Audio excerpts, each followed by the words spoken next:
Hello बच्चों, कैसे हैं आप सभी लोग। आई होप अच्छे होंगे और पढ़ाई भी कर रहे होंगे। मेरा नाम सौरभ ओझा, मैं आपका हमारे अमेजिंग से प्लेटफॉर्म मैथ्स वाले व्लॉगर पर बहुत बहुत स्वागत करता हूं। आइए आज की क्लास स्टार्ट करते हैं। आज भी मैं आपके लिए बहुत अच्छे अच्छे क्वेश्चंस लेके आया हूं चैप्टर 4 से। आइए इनको करते हैं और देखते हैं ये क्वेश्चंस क्या सिखाना चाहते हैं। ठीक है बच्चों, आइए स्टार्ट करते हैं। आपको भी कॉपी पेन रख के साथ साथ मेरे साथ सॉल्व करना है। पहले आप इसको ट्राई करिए, फिर मैं आपको सॉल्यूशन बताऊंगा। आई होप आपने ट्राई किया होगा। आइए अब इसको सॉल्व करते हैं। देखिए तो क्वेश्चन क्या कहना चाहता है यहाँ पे। Shabnam is 3 years old then Aftab, यानी कि दो लोगों की बात हो रही है। शबनम है, शबनम क्या है, 3 years ओल्ड है। किससे बच्चों? आफ्ताब से। ठीक है, ए से आफ्ताब, एस से शबनम। शबनम से सॉरी आफ्ताब से 3 years ओल्ड है कौन? शबनम। ठीक है, उसके बाद क्या बात की है सेकंड पॉइंट में, if when Aftab's age 10 years, यानी कि जब आफ्ताब की एज 10 years है तो कितनी, जैसे लिख देते हैं यहाँ पे आफ्ताब की कितनी है 10 years। तो क्या है बच्चों यहाँ पे, शबनम्स एज कितनी है बच्चों 13 years। उसमें ये लिखा शबनम्स एज विल बी 13 years। हाँ ये तो कॉमन सी बात है क्योंकि 3 years वो ओल्ड है शबनम, तो कितनी हो जाएगी इसकी 13 years। अब यहाँ पे क्वेश्चन पूछा है बच्चों, now Aftab's age is 18, what will Shabnam's age, यानी कि अब आफ्ताब की एज कितनी हो गई बच्चों 18 years। अब उन्होंने हमसे पूछा है क्या, शबनम की एज कितनी होगी बच्चों, कितनी एज होगी, कितनी ईयर्स की एज होगी, बताइए बताइए। देखिए यहाँ पे पहले पॉइंट में उसने मेंशन कर दिया 3 years ओल्डर है, यानी कि 3 साल बड़ी है। तो यानी कि जैसे कि आफ्ताब हमारा 5 साल का है तो शबनम कितने की, 5 + 3 8। आफ्ताब हमारा 10 years का है तो शबनम कितने की बच्चों 13। ऐसे ही यहाँ पे आफ्ताब कितने ईयर्स का है बच्चों 18 ईयर्स का है, तो 18 में +3 कर देंगे कितना आएगा बच्चों 21। ये हमारी आ चुकी है बच्चों किसकी, शबनम की एज। बहुत इजी क्वेश्चन था, इजी से लेके थोड़े लेवल बढ़ाते जाएंगे अपन क्वेश्चंस के। आइए अगला क्वेश्चन देखते हैं, अगला क्वेश्चन करते हैं बच्चों। ठीक है, ये भी पहले आप एक बार ट्राई कीजिए फिर मैं आपको सॉल्यूशन बताता हूं। तो चलिए अब मैं आपको सॉल्यूशन कराता हूं। ठीक है बच्चों, तो इसमें क्वेश्चन हमसे पूछा है, Radha is preparing for a cycling race. Radha है वो साइकिलिंग रेस के लिए प्रिपेयर करती है और डेली प्रैक्टिस करती है। देखिए practice makes a man perfect, आपने सुना ही होगा, डेली प्रैक्टिस करना चाहिए। अब ये क्या करेंगी, प्रैक्टिस करने के बाद परफेक्ट हो जाएंगी। ठीक है, उसके बाद क्वेश्चन में लिखा है the first week W1, week one में क्या होता है वो, she cycles 5 kilometre every day. यहां पे लिख देते हैं बच्चों 5 किलोमीटर एवरी डे, यानी कि एक दिन में 5 किलोमीटर करती हैं वो। ठीक है कोई दिक्कत नहीं है। उसके बाद आते हैं हम सेकंड वीक पे। ये देखिए every week she increases the daily distance cycled by Z kilometre, यानी कि हर हफ्ते वो क्या करती हैं Z किलोमीटर पर डे वो बढ़ा देती हैं। यानी कि पहले अगर 5 कर रही थी तो 5 + Z करेंगी एक दिन में, कितना 5 + Z। और अगर इसका मैं पूरा वीक का निकालूं, जैसे कि यहाँ पे क्या लिखा था एवरी डे का था, ये तो वीक 1 में 5 किलोमीटर एवरी डे था, तो पूरी वीक का कितना हो जाएगा बच्चों 7 डेज का हो जाएगा। 7 × 5 बच्चों कितना हो जाएगा 35 किलोमीटर हो जाएगा, है ना, है ना। उसके बाद अब जैसे वीक 2 का कर रहे हैं तो वो क्या कर रही हैं, पर डे 5 + Z कर रही हैं, यानी कि Z किलोमीटर से उन्होंने बढ़ाया ना, हर हफ्ते बढ़ा रही हैं। तो यहाँ पे कितना हो जाएगा पर डे का 5 + Z किलोमीटर पर डे, है ना बच्चों, यही होगा, कोई दिक्कत नहीं है। अब जैसे कि हमने यहाँ पे पूरा वीक का निकाला है, यहाँ पे हमने पूरा वीक का निकाला है, तो यहाँ पे भी हम पूरे वीक का निकालेंगे। इसका भी कर देंगे बच्चों, 7 से मल्टीप्लाई कर देंगे तो आंसर हमारे कितना है बच्चों 7 × 5 = 35 हो जाएगा। ठीक है 35 हो जाएगा, प्लस Z का भी तो 7 से मल्टीप्लाई होगा बच्चों। अल्टीमेटली ये कैसा लिखा है 5 + Z × 7, ऐसा ही तो लिखा है ना। इसलिए क्या होगा बच्चों 7 × 5 35 प्लस 7 × Z कितना हो जाएगा बच्चों 7Z। तो ये टोटल आपका किस में आएगा, किलोमीटर्स में आएगा। ये बच्चों आपका आएगा कितना 35 + 7Z, ये Z है बच्चों, ध्यान रखना Z है ये। 35 + 7Z किलोमीटर कितने का आ गया, सेकेंड वीक का आ गया बच्चों। अब हमको क्या करना है, थर्ड वीक का पूछ रहा है वो क्वेश्चन में हमसे, how many kilometres would Radha have cycled after 3 weeks, यानी कि 3 वीक्स के बाद उन्होंने कितना टोटल कर लिया होगा। अब 3 वीक्स के बाद पूछा है, 3 वीक्स के बाद बच्चों कौन सा वीक आता है, फोर्थ वीक आएगा, तो पहले हम थर्ड वीक का भी निकाल ही देते हैं।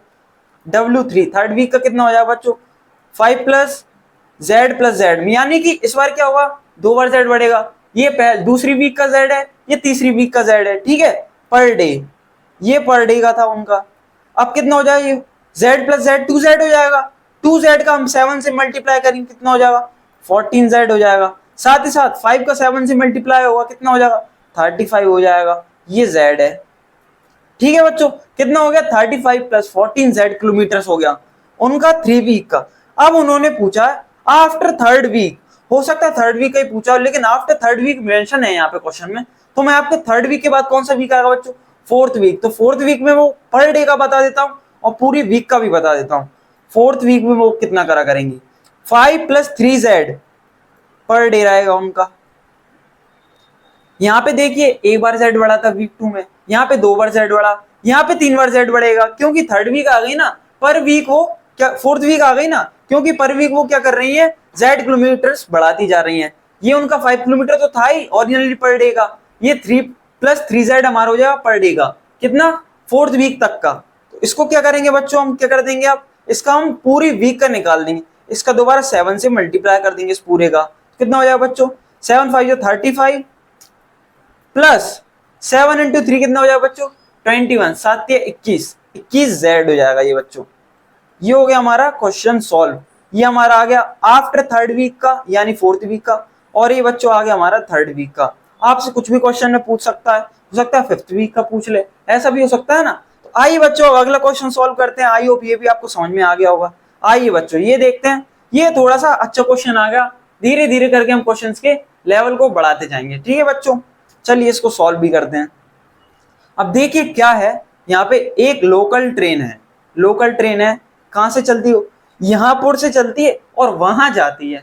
कहां से चलती है यहां से चलती है और वहां जाती है, ये उसके 2 स्टॉप्स है। ठीक है, और नहीं ये तो मतलब उसकी स्टार्टिंग पॉइंट और एंडिंग पॉइंट है। जैसे कि एक अपन ग्राफ बनाते हैं, एक छोटा सा डायग्राम बनाते हैं। ये देखिए ये कौन सा हो गया यहांपुर हो गया, वाई से यहांपुर डिनोट कर लिया, और यहाँ पे मैं बना लेता हूँ क्या वहांपुर, यानी यहाँ वहां। ठीक है, कोई प्रॉब्लम नहीं है, कोई प्रॉब्लम नहीं सर। आइए इसको अब मैं एक काम करता हूँ, एक यहां से एक लाइन ड्रॉ कर देते हैं अपन। ये लीजिए एक लाइन हो गई, ये उसका स्ट्रेट रूट हो गया। अब यहाँ पे क्वेश्चन में आगे क्या लिखा है, stops at 3 station at equal distances along the way, यानी कि जो उसका पाथ है उस पे क्या है बच्चों 3 स्टेशन हैं इक्वल डिस्टेंस में है। और जैसे कि 1 + 1 करके ऐड करके 2 आता है हमारा, वैसे दोबारा उसमें 1 ऐड कर दो फिर 3 आ जाएगा, फिर 1 ऐड कर दो 4 हो जाएगा। तो अल्टीमेटली हम क्या कर रहे हैं बच्चों इक्वल चीज ही ऐड कर रहे हैं ना, 1 1 ऐड कर रहे हैं ना। ऐसे ही क्या यहाँ पे इक्वल डिस्टेंस पे उसके क्या स्टेशन है बच्चों। तो कितने स्टेशन है 3 स्टेशन। एक स्टेशन मान लेते हैं हम, दूसरे पेन से बना लेते हैं, ये वाला ले लेते हैं। मान लीजिए यहाँ पे एक उसका स्टेशन हो गया, एक यहाँ पे हो जाएगा और एक यहाँ पे हो जाएगा, हो गए बच्चों 3 स्टेशन। इसको पॉइंटिंग भी दे देते हैं, जैसे मान लेते हैं हम क्या कर लेते हैं ऐसा दे देते हैं, ये स्टेशन ए है, ये स्टेशन बी है बच्चों, और ये स्टेशन सी है। कोई दिक्कत नहीं सर, कोई दिक्कत नहीं है। अब उसमें आगे क्या लिखा है, the time taken in minutes, यानी कि मिनट्स में टाइम दिया है, to travel from 1 station to the next station is same. अरे वाह, ये तो बहुत ही अच्छी बात है। और डिनोट किससे किया है, टी से डिनोट किया है, यानी कि आपको एक स्टेशन से दूसरे स्टॉप तक पहुंचने में जितना टाइम लग रहा है वही अगले से अगले में लग रहा है, वही अगले से अगले में लग रहा है, यानी कि टाइम सेम लग रहा है। कितना लग रहा है टी से डिनोट किया है, तो यहाँ पे भी टी टाइम लग रहा है, यहाँ पे भी टी टाइम लग रहा है, यहाँ भी टी लग रहा है और यहाँ भी टी लग रहा है। कितने बार टी लगेगा बच्चों 4 बार टी लगेगा, कोई दिक्कत नहीं है सर। अब देखिए और आगे क्या पॉइंट दिया उसने, the train stops for 2 minutes at each of 3 station, यानी कि जैसे कि ट्रेन चलती है तो कहीं ना कहीं तो रुकती है ना, स्टॉप स्टेशन पे रुकती है ना, तो वहां पे उसका क्या दिया 2 मिनट का स्टॉप है हर एक स्टेशन पे, यानी कि इस पे भी 2 मिनट का है बच्चों, इस वाले पे भी 2 मिनट का है और इस वाले पे भी 2 मिनट का स्टॉप है। कोई दिक्कत नहीं है सर, कोई दिक्कत नहीं है। अब बच्चों यहाँ पे क्या पूछा है, if t is equal to 4, if t is equal to 4 what is the time taken to travel from यहाँ पर to वहां पर। ये कहना चाहता है कि अगर हम t की वैल्यू को 4 रख दें, यानी कि यहाँ पे भी 4, यहाँ पे भी 4, यहाँ पे भी 4 और यहाँ भी 4, तो हमको टोटल कैलकुलेट बताओ कि यहां से पहुंचने में ट्रेन को वहां पर कितना टाइम लगेगा। बहुत सिंपल है सर, लेकिन मैं आपको एक चीज बताना चाहूंगा, अगर आप यहाँ पे पहले बी वाला पार्ट सॉल्व करेंगे तो उसमें डायरेक्ट वैल्यू रख के आपका पहला वाला पार्ट आ जाएगा, वरना आपको एक एक करके सारे ऐड करने पड़ेंगे। तो आइए पहले बी वाला पार्ट करते हैं। बी वाले पार्ट में वो क्या कहना चाहता है, what is the algebraic expression for the time taken to travel from यहाँ पर टू वहां पर। इसमें भी क्या पूछ रहा है, एक्सप्रेशन फॉर्म कर दो बस, और इसने हिंट दी है, हिंट की तो बच्चे हमको जरूरत ही नहीं पड़ती, बिना हिंट की कर देते हैं। आइए इसको सॉल्व करते हैं। देखिए तो यहाँ पे वो कहना चाहता है एक्सप्रेशन बना दो, तो देखो टोटल टाइम कितना लग रहा है बच्चों, इन टी को मैं ऐड कर दूं, सारे टीज को ऐड कर दूं, और ये वाला टाइम भी तो स्टॉपिंग का टाइम है, यहाँ पे भी तो वो टाइम इंक्लूड कर रही है, तो ये वाला टाइम भी अगर मैं ऐड कर दूं तो मेरी क्वेश्चन बन जाएगी, कोई प्रॉब्लम ही नहीं है। आइए क्वेश्चन बनाते हैं। तो टोटल टाइम के लिए हम टी को डिनोट कर लेते हैं ऐसे, टोटल टाइम हो गया टी हमारा, ठीक है। उसके बाद क्या होगा, अब देखना हमारे टी कितने बार है बच्चों, 1 2 3 4, 4 बार टी है, तो मैं ऐसे करके लिख सकता हूँ 4 इंटू टी, प्लस हमारे 2 कितने बार है बच्चों, 1 2 3, 3 इंटू 2। अल्टीमेटली ये हमारा टाइम किसमें चल रहा है बच्चों, मिनट्स में चल रहा है एक हिसाब से। टी की वैल्यू 4 है, ये मिनट्स में ही है, तो उसको हम क्या कर लेते हैं बच्चों, मिनट्स में लिख लेते हैं, कोई दिक्कत नहीं है, मिनट्स में लिख लेते हैं। ये लीजिए, अब इसको क्या करना है बच्चों, ये बन गई आपकी इक्वेशन, इसको और अच्छे से आप लिख देंगे तो ऐसे लिख सकते हैं, t is equal to 4t plus 6। बस ऐसे ही रहने दीजिए, यूनिट मत लगाइए, आप एक काम कीजिए वरना आप कंफ्यूज होंगे। इक्वेशन में यूनिट नहीं लगती बच्चों, ये ध्यान रखिए, इक्वेशन में यूनिट नहीं लगती। ये हमारी बन चुकी क्या बच्चों, एक्सप्रेशन बन चुकी है, ये हमारी बन चुकी है, ये हमारी एक्सप्रेशन। कौन से, सेकंड वाले का, ये बी वाले पार्ट का हमारा ये आंसर है। अब इससे हम निकालेंगे ए वाले का, कैसे, देखिए यहाँ पे पूछा उसने if t is equal to 4 what is the time taken. अब उसने t की भी वैल्यू दे दी, अब वो फाइनल वैल्यू ही पूछना चाहता है। आइए इसमें क्या करते हैं बच्चों, हम t की वैल्यू रख देते हैं, ये वाले छोटे t की वैल्यू 4 रख देते हैं यहाँ पे इस वाली इक्वेशन में। आइए देखते क्या हुआ, तो यहाँ पे हम लिखेंगे t इज इक्वल टू 4 इंटू कितनी है, 4 ही है बच्चों, ये लिख दीजिए 4 प्लस 6, कितना आ जाएगा बच्चों, ये 4 4 जा 16, 4 4 जा 16 प्लस 6 कितना हो जाएगा बच्चों, बताइए कमेंट सेक्शन में लिखिए, टाइम स्टैम्प ला के 22 हो जाएगा सर। और यहाँ पे यूनिट क्या दे रखी है उन्होंने, मिनट्स, तो हम मिनट्स लिख देंगे। कोई प्रॉब्लम है क्या बच्चों, कोई प्रॉब्लम हो तो पूछ लीजिए, आप एक बार देख लीजिए, फिर हम बढ़ते हैं अगले क्वेश्चन की तरफ।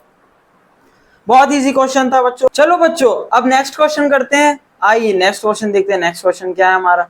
तो नेक्स्ट क्वेश्चन में ये यहाँ पे आप देख सकते हैं डायग्राम भी दिया है इस बार तो उन्होंने क्वेश्चन में, यानी कि क्वेश्चन अच्छा है। तो देखते हैं इसमें क्या हो रहा है, डायग्राम ही देख लेते हैं। चलो पहले बाकी क्वेश्चन तो हम समझ ही जाएंगे, ठीक है। यहाँ पे क्या है बच्चों, एक रोप दिख रही है हमको, एक ये रोप है, ठीक है, ये रोप है, एक रोप को, एक स्ट्रेट रोप है, इसको क्या किया बच्चों, बीच में से काट दिया, ठीक है, कोई दिक्कत नहीं है। उसके बाद यहाँ पे एक और रोप है, उसको क्या किया बच्चों, एक बार अच्छा फोल्ड करके एक बार उसको बीच में से काट दिया, ठीक है ठीक है।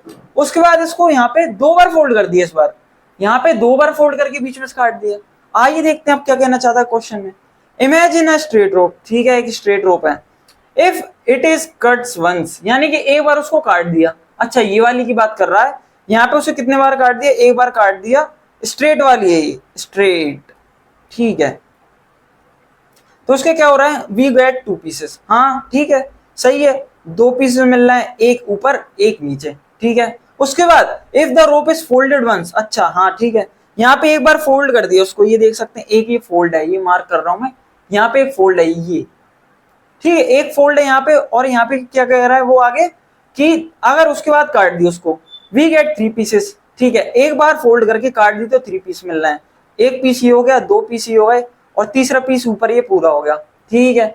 उसके बाद क्वेश्चन में आगे क्या कह रहा है कि ऑब्जर्व करो पैटर्न को और निकालो कि क्या, find the number of pieces if the rope is folded 10 times. अगर रोप को 10 बार फोल्ड कर दें उसके बाद उसे कट कर दें तो उसके कितने पीसेस बनेंगे, और उसी की क्या बना दो बच्चों, एक एक्सप्रेशन बना दो, किस टाइप में, आर फोल्ड में, यानी कि आर टाइम्स फोल्ड करेंगे तो कितने पीसेस होंगे, कैसा कट होगा वगैरह वगैरह, उसी क्वेश्चन बना दो।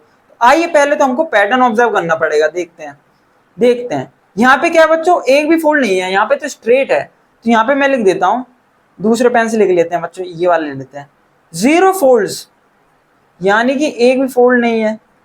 कितने हो जाएंगे बच्चों, कितने पीसेस हो रहे हैं हमारे पास, 2 पीस हो रहे हैं। उसके बाद बच्चों आप क्या देखेंगे, यहाँ पे अगला जो हमारा ये पैटर्न है उसमें कितने फोल्ड हो रहा है बच्चों, 1 फोल्ड हो रहा है, एक बार फोल्ड किया तो कितने पीसेस मिले बच्चों? 1 2 3 पीस मिले। ठीक है सर, कोई दिक्कत नहीं है। उसके बाद यहाँ पे कितने बार फोल्ड कर रहे हैं बच्चों? ये एक बार, दो बार, यहाँ पे दो बार फोल्ड कर रहे हैं, 2 फोल्ड्स। पीसेस कितने मिलेंगे? एक ये वाला, एक ये वाला, एक ये वाला, और ये हमारा चौथा वाला। 1 2 3 4, 4 पीसेस मिल रहे हैं बच्चों। अब इतने डाटा से आपको क्या समझ में आया? यहाँ पे बच्चों मेरे को तो क्या समझ में आया, यहाँ पे बन रहा है पैटर्न। यहाँ पे आप देखेंगे 0 फोल्ड है लेकिन 2 पीस है। फिर उसके बाद यहाँ पे 1 बढ़ गया, यानी एक यहाँ पे बढ़ गया, एक फोल्ड बढ़ गया तो एक पीस भी बढ़ गया, है ना, है ना। लेकिन यहाँ पे क्या हो रहा है, एक फोल्ड के लिए 3 पीस है, यहाँ पे 0 फोल्ड के लिए 2 पीस है। सेम यहाँ पे दोबारा एक और फोल्ड बढ़ गया तो यहाँ पे पीस एक और बढ़ गया, लेकिन 2 फोल्ड के लिए 4 पीस है। तो यहाँ पे आप देख सकते हैं बच्चों क्या चल रहा है, एक फोल्ड पे क्या चल रहा है, 2 पीस मिल रहे हैं हमको बच्चों। एक फोल्ड पे 2 पीसेस मिल रहे हैं, है कि नहीं? यहाँ पे आप देख सकते हैं। ऐसे यहाँ पे 2 फोल्ड पे 4 पीस मिलेंगे, 3 फोल्ड पे कितने पीसेस मिलेंगे बताइए बच्चों? 3 फोल्ड पे कितने पीसेस मिलेंगे? नहीं पता, आइए निकाल के देखते हैं। यहाँ पे मान लीजिए ये मैंने एक बार, दो बार, ये 3 बार फोल्ड कर दिया, इसे ये मैंने बीच में से काट दिया। पेन चेंज कर लेते हैं, ठीक है, ये लीजिए। तो यहाँ पे कितने पीसेस मिले मेरे को? ये फोल्ड देखते हैं, ये पहला फोल्ड, ये दूसरा फोल्ड, ये तीसरा फोल्ड। दोबारा पेन चेंज कर लेते हैं, कितने पीसेस मिलेंगे बच्चों? 1 2 3 4 और ये फिफ्थ वाला, 5 पीसेस मिल रहे हैं। यानी बच्चों हमको 3 फोल्ड्स पे 5 पीसेस मिल रहे हैं। इससे क्या पैटर्न हमारा क्लियर हो गया, जितने भी नंबर ऑफ फोल्ड्स हैं पीसेस उससे 2 ज्यादा ही हैं, है कि नहीं? जितने नंबर ऑफ फोल्ड्स हैं उससे 2 ज्यादा पीसेस हैं हमारे। 2 में 2 जोड़ेंगे 4 पीस आएंगे, 1 में 2 जोड़ेंगे 3 पीस आएंगे, 0 में 2 जोड़ेंगे 2 पीस आएंगे, 3 में 2 जोड़ेंगे 5 पीस आएंगे। यही पैटर्न है ना बच्चों। तो इससे हम क्या पूछना चाहता है क्वेश्चन में, observe the pattern and find the number of pieces if the rope is folded 10 times. यानी कि अगर रोप को 10 टाइम्स फोल्ड कर देंगे तो कितने पीसेस मिलेंगे? सिंपल सी बात है बच्चों, 10 फोल्ड्स पे हमको कितने मिल जाएंगे? 10 + 2 पीसेस मिल जाएंगे ना, क्योंकि हर बार 2 ही तो बढ़ रहा है। 10 + 2 पीसेस मिल जाएंगे। कितने पीसेस हो जाएंगे बताइए बच्चों? 12 पीसेस हो जाएंगे। बहुत सिंपल क्वेश्चन है, बहुत सिंपल है। उसके बाद आगे की लाइन में हमसे क्या पूछना चाहता है, what is the expression for the number of pieces when the rope is folded r times. अब यहाँ पे हम कितना कर रहे थे बच्चों? 10 टाइम्स फोल्ड किया। अब उसने पूछी r टाइम्स फोल्ड करने में एक्सप्रेशन बना के दिखा दो। ठीक है सर, बना देते हैं, r फोल्ड्स लिख देते हैं। अब यहाँ पे कितने पीसेस बढ़ रहे थे बच्चों इस वाले में? 2 पीसेस। हर क्वेश्चन में, सॉरी, हर इसमें कंडीशन में 2 पीसेस बढ़ रहे हैं। सिंपल सी बात है सर, यहाँ पे भी कितने? 2 ही पीस बढ़ेंगे। किस में ऐड करेंगे सर? r में ऐड कर देंगे तो कितना हो जाएगा? r + 2 pieces. ये हो गया आपका आंसर। ये लीजिए बच्चों, बहुत इजी क्वेश्चन था ये भी। बस इसमें आपको पैटर्न को ऑब्जर्व करना है और इस क्वेश्चन में कुछ भी नहीं था। ये लीजिए बच्चों, आप एक बार इसको अच्छे से देख लीजिए, सॉल्व भी करिए आप एक बार खुद से, कॉपी में नोट भी करना है आपको, क्वेश्चन का स्क्रीनशॉट ले लीजिए, चाहे कुछ भी करिए, एक बार खुद से जरूर ट्राई करना है। आइए बच्चों अब लास्ट वाला क्वेश्चन करते हैं, जो कि इससे भी थोड़ा सा और अच्छा है। यहाँ पे क्या है हमारे पास? माचिस की काड़ियां हैं। ये देखिए बच्चों, जैसे कि ये माचिस रहती है, इसमें काड़ी आती है ना, ये मैं आपको दिखाता हूँ। ये मैच स्टिक्स रहती है ना, ये 4 मैच स्टिक्स से उन्होंने क्या किया, एक यहाँ पे स्क्वायर बना दिया। 4 मैच स्टिक्स से उन्होंने क्या किया, एक स्क्वायर बना दिया। आपको ही पता है स्क्वायर की साइड कितनी होती है बच्चों? 4 साइड होती हैं सर। ये तो बहुत कॉमन सी बात कर रहे हो सर, इसमें क्या स्पेशल है? अरे बच्चों देखते जाओ, पैटर्न देखना बस आप। कितनी साइड्स हैं स्क्वायर में? 4 साइड्स हैं। ये पहली मैच स्टिक लगी, ये दूसरी लगी, ये तीसरी लग गई, ये चौथी लग गई, है ना सर? कोई दिक्कत नहीं है, कोई दिक्कत नहीं है। अब हम दूसरे स्क्वायर की बात जब करते हैं, दूसरा यानी कि 2 स्क्वायर को यहाँ पे उन्होंने क्या किया, ज्वाइन कर दिया।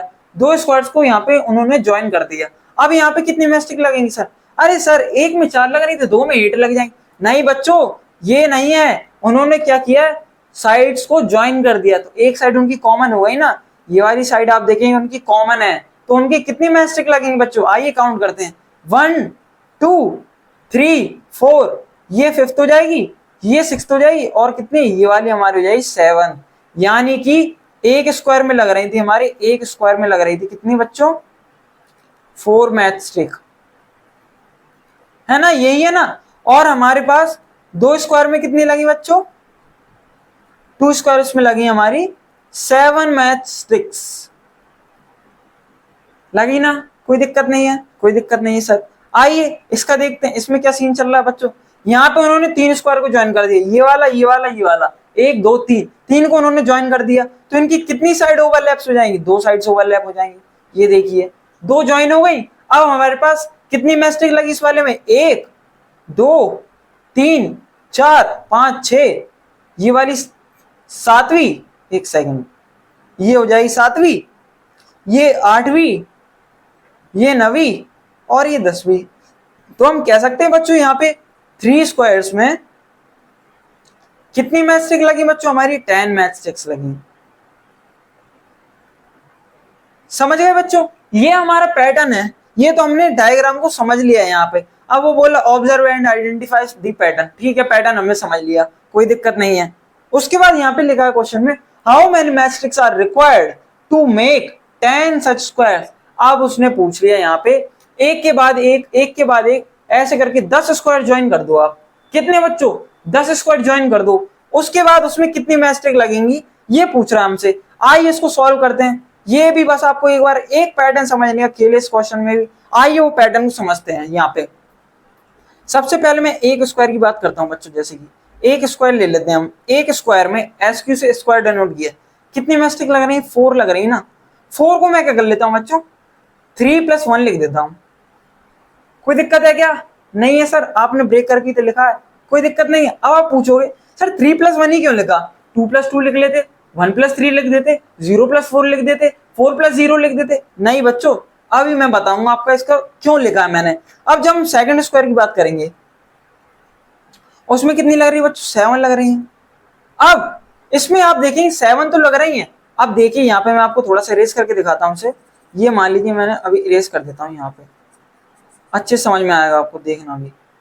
यहाँ पे क्या हो रहा है बच्चों, एक तो हमारा स्क्वायर है ही, ये वाला स्क्वायर तो है ही, ये हाईलाइट किया ना बच्चों, हाईलाइट, ये देखिए ये मैंने हाईलाइट कर दिया। इसमें तो 4 लग चुकी हैं, 1 2 3 और ये 4 तो लग चुकी है। इसमें एडिशनल कितनी लग रही है बच्चों, एडिशनल लग रही है सर इसमें 1 2 3 एडिशनल लगी ना। यानी कि हर नया स्क्वायर बनाने में, दूसरा स्क्वायर बनाने में हमको कितनी लगी, 3 मैस्टिक लगी। तो इसको मैं कैसे लिख सकता हूँ बच्चों, इधर भी 3 लग रही थी, 4, इसको इस वाले 4 को मैंने कैसे लिख देता हूँ, 3 + 1 लिख देता हूँ।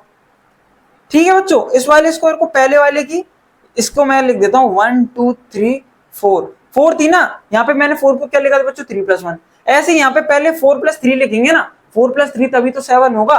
ये पहले स्क्वायर की हो गई, ये पहले स्क्वायर की हो गई। अब दूसरे स्क्वायर की कितनी बचेंगी बच्चों, 1 2 3 + 3 लिख दूंगा। आया पैटर्न समझ में, इसलिए मैंने यहाँ पे इसको 3 + 1 में ब्रेक किया था। और इसको मैं एक और तरीके से भी लिख सकता हूँ बच्चों, कैसे, 3 कितने बार है बच्चों आपका, 2 टाइम्स है, तो ऐसे लिख सकता हूँ मैं, 3 2 टाइम्स है प्लस 1 हमारा एक्स्ट्रा है। ठीक है, कोई दिक्कत नहीं है। ऐसे ही हम इस वाले को भी लिख देते हैं, 3 हमारा कितने टाइम्स बच्चों, एक बार ही है ना, यहाँ पे 3 एक बार ही है, प्लस हमारे साथ कितना है, 1 है। ऐसे ही आप 3 स्क्वायर्स का पैटर्न बनाते हैं हम, 3 स्क्वायर्स, 3 स्क्वायर में आप कितने देंगे बच्चों, टोटल 10 लग रही हैं। इसको भी सर मैं ऐसे लिख देता हूँ, कैसे करके, 3 + 1 + 3 + 3। आप देखेंगे ये हमारा पहला स्क्वायर का हो गया, ये हमारा दूसरा स्क्वायर का हो गया, और ये सर हमारा तीसरा स्क्वायर का हो गया। बच्चों, कोई प्रॉब्लम है क्या, नहीं है सर। आगे ने सबको आप ऐड करोगे कितना आएगा, 10 ही तो आएगा। 3 3 3 कितना हो गया, 9 + 1 10। इसको मैं कैसे लिख सकता हूँ बच्चों, 3 कितने बार है, 3 टाइम्स प्लस 1। अब आप दोबारा एक पैटर्न ऑब्जर्व करेंगे यहाँ पे बच्चों, क्या पैटर्न बन रहा है आप देखिए। यहाँ पे हमारा ये और ये हर एक में ये चीज कॉमन है, यानी कि 3 और ब्रैकेट वाली चीज बस चेंज हो रही है। यहाँ पे 1 है, यहाँ पे 2 है, यहाँ पे 3 है। और ये हमारा क्या बच्चों, नंबर ऑफ स्क्वायर्स बता रहा है एक हिसाब से। आप देखिए ये पहली कंडीशन हमारी 1 है, 1 स्क्वायर की थी तो यहाँ पे कितना 1 लिखा हुआ, 2 स्क्वायर की थी 2 लिखा हुआ, 3 स्क्वायर की थी तो यहाँ पे बच्चों 3 लिखा हुआ। यानी कि अगर हम इस ब्रैकेट के अंदर जितना नंबर रखते जाएंगे, जितने स्क्वायर से चाहिए उतनी हमारी मैस्टिक आती जाएंगी बच्चों। समझ गए पैटर्न, समझ गए, बहुत इजी पैटर्न बना है इसका भी, कोई डिफिकल्ट नहीं है। बस आप एक बार इसका पैटर्न समझने की दिक्कत है थोड़ी सी, बस एक बार समझना है, क्लियर हो जाएगा आपको। अब लेकिन हमको क्वेश्चन में क्या पूछ रहा है, 10 स्क्वायर्स बनाने हैं। नंबर ऑफ स्क्वायर्स उसने कितने दे दिए, n ले लेते हैं, नंबर ऑफ स्क्वायर्स है हमारे कितने, 10 दे दिए उसने। 10 स्क्वायर्स का निकालना है, ठीक है सर 10 का निकाल देता है। क्या करना है, सिंपली इस ब्रैकेट में आपको ये वाले ब्रैकेट में 10 रख देना है। ये लीजिए बच्चों 10 रख दिए, +1 था, कितना हो जाएगा 3 इंटू 10 कितना हो जाएगा 30, 30 + 1 होता है बच्चों हमारा 31। तो हमको 10 स्क्वायर बनाने में बच्चों 31 स्टिक्स लगेंगी। कोई प्रॉब्लम है क्या? नहीं है सर। आइए आगे सॉल्व करते हैं। How many are required to make W squares. अब ये पूछे W स्क्वायर्स, W कौन सा शेप का स्क्वायर होता है बच्चों? W स्क्वायर नहीं होता, उसने पूछा W नंबर ऑफ स्क्वायर, जैसे 4 नंबर ऑफ स्क्वायर हो गया, 5 नंबर ऑफ स्क्वायर हो गया, ऐसे उसने पूछ लिया W नंबर ऑफ स्क्वायर बनाना है। क्या करेंगे, इस साइन की जगह यानी कि इस ब्रैकेट की जगह सिर्फ W रख देंगे। कितने क्वेश्चन बन जाएगी बच्चों हमारी 3 इंटू W + 1। ये लीजिए बच्चों आपका हो गया क्वेश्चन सॉल्व। ठीक है बच्चों, इसको भी आप एक बार अच्छे से देख लीजिए, स्क्रीनशॉट वगैरह लेना वो ले लीजिए, पीछे करके देखना वो देख लीजिए, कुछ क्वेश्चन बने कमेंट सेक्शन में बिल्कुल पूछ लीजिए। तो बच्चों ये वाले सारे हमारे क्वेश्चन हो चुके हैं, हमने बिल्कुल बेसिक वाले क्वेश्चन से स्टार्ट किया, लेवल हम धीरे धीरे बढ़ाते गए। ये कुछ आपके अच्छे अच्छे क्वेश्चन थे 4th यूनिट से। मैं आपके लिए अगली वीडियो में और क्वेश्चन भी लेके आऊंगा। तब तक के लिए बच्चों पढ़ते रहिए, खुश रहिए और ऐसे एंजॉय करते रहिए पढ़ाई को, क्योंकि मैथ्स और साइंस एक ऐसी चीज है, इनसे जितना दूर भागोगे बाद में उतनी आपको टिपिकल लगेंगी। जितना इनको आपके पास अच्छे से पढ़ाई लिखाई करोगे, उनको समझोगे, उतनी ही आपको बाद में इजी लगती जाएंगी। तो ठीक है बच्चों, वीडियो पसंद आई है तो लाइक करें, चैनल को सब्सक्राइब करें, कमेंट सेक्शन में अगर कोई क्वेश्चन बने तो जरूर पूछें। मिलते हैं नेक्स्ट वीडियो में, तब तक के लिए बाय बाय बच्चों।